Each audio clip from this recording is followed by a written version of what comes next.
দাউদ আলাইহিস সালামের মুজিজা ছিল, আল্লাহ রাব্বুল আলামিন তাকে মুজিজা দিয়েছিলেন, গলার সুন্দর আওয়াজ দিয়েছিলেন। তিনি যখন জাব্বুর শরীফ তেলাওয়াত করতেন, উড়ন্ত পাখিরা ওড়া বন্ধ করে চতুর্দিকে বসে আল্লাহর কালাম শুনতো। তিনি লোহা দিয়ে অস্ত্র তৈরি করতেন। অস্ত্র বানাবার সময় আগুন দিয়ে লোহা পোড়ায় অস্ত্র বানাতে হয়। দাউদ আলাইহিস সালামের তার প্রয়োজন ছিল না। তিনি যখন লোহা হাতির ভিতরে নিয়ে চাপ দিতেন, লোহা পানি হয়ে আঙ্গুরের ফাঁক দিয়ে গলে পড়ে যেত। এটা ছিল তার মুজিজা। হযরত সুলাইমান, আল্লাহ রাব্বুল আলামিন তাকে মুজিজা দান করলেন। কোরআনে কারীমের ভিতরে রব্বুল আলামিন বলেন, হযরত সুলাইমান আলাইহিস সালাম সকাল বেলায় বিনা মেশিনে বিনা ইঞ্জিনে তক্তার উপরে বসে যেতেন। তক্তা 1 মাসের পথ অতিক্রম করত। আবার সন্ধ্যা বেলায় বসতেন, এই তক্তা আর 1 মাসের পথ অতিক্রম করে যেত। ঈসা আলাইহিস সালামের মুজিজা ছিল, জন্মান্ধের চোখের উপরে হাত বুলিয়ে দিতেন, সঙ্গে সঙ্গে চোখ ভালো হয়ে যেত। কুষ্ঠব্যাধিগ্রস্ত লোকের গায়ে হাত বুলাতেন, সঙ্গে সঙ্গে কুষ্ঠব্যাধি ভালো হয়ে যেত। এই হলো তাদের মুজিজা। পয়গম্বরেরা বিদায় হয়ে গেলেন, মুজিজা বিদায় হয়ে গেল। দাউদ আলাইহিস সালাম বিদায় হলেন, মুজিজার সাথে নিয়ে গেলেন। তার উম্মতেরা ওই লোহাগুলি আর কেউ গলাতে পারে নাই, আজও কেউ গলাতে পারে না, হাত দিয়া চেপে ধরে। সুলাইমান আলাইহিস সালাম দুনিয়া থেকে বিদায় হয়ে গেছেন, মুজিজা নিয়ে কবরে চলে গেছেন। আজ আর তার অনুসারীরা অথবা দুনিয়ার কোন মানুষ বিনা ইঞ্জিনে তক্তায় বসে আর হাওয়ায় উঠতে পারবে না। মুসা আলাইহিস সালাম বিদায় হলেন, লাঠির মুজিজা চলে গেল।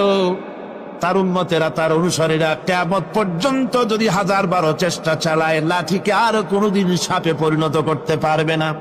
ঈসা আলাইহিস সালাম, আল্লাহ রাব্বুল আলামিন তাকে উঠায় নিলেন, মুজিজা তিনি সাথে নিয়ে গেলেন। আজ তার কোটি কোটি শত শত কোটি উম্মতেরা দুনিয়ায় যারা তার উম্মত দাবি করে, খ্রিস্টানেরা হাজারো যদি চেষ্টা চালায়, তবুও জন্মান্ধের চোখের উপরে হাত বুলিয়ে চোখ আর ভালো করতে পারবে না। কুষ্ঠব্যাধিগ্রস্ত লোকের গায়ে হাত বুলিয়ে কুষ্ঠব্যাধি ভালো করতে পারবে না।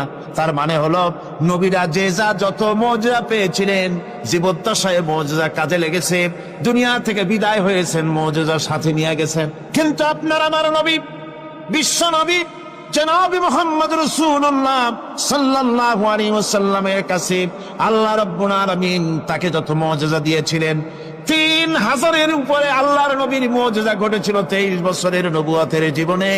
তার মধ্যে শ্রেষ্ঠ মুজিজা হতেছে কোরআন মাজিদ। আল্লাহর নবী বিদায় হয়ে গেলেন, মুজিজা সাথে নিয়ে যান নাই, মুজিজা রেখে গেলেন দুনিয়ায়। কিয়ামত পর্যন্ত দুনিয়াবাসী, নবীর উম্মতেরা কোরআনের মুজিজা ব্যবহার করতে পারবে। কোরআনে কারীম রাসূল কারীম সাল্লাল্লাহু আলাইহি ওয়াসাল্লামের জীবনের শ্রেষ্ঠ মুজিজা।